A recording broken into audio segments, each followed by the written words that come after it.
എല്ലാവർക്കും എൻ്റെ ഹൃദയം നിറഞ്ഞ വിഷു ആശംസകൾ.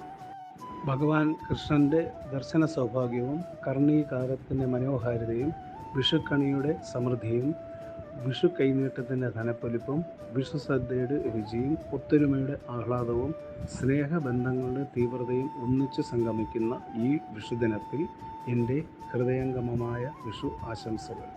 വിഷു എന്നാൽ പകലും രാത്രിയും സമമാകുന്ന ദിനം എന്നാണ്. വിഷുക്കണി പ്രകൃതി ആരാധനയുടെ ഭാഗമാണ്. ഉരുളിയിൽ കണിവസ്തുക്കൾ വെച്ച് ഇത് കണി കണ്ടാൽ അടുത്ത വർഷം വരെ ഇതിൻ്റെ സത്ഫലം ലഭിക്കും എന്നാണ് വിശ്വാസം.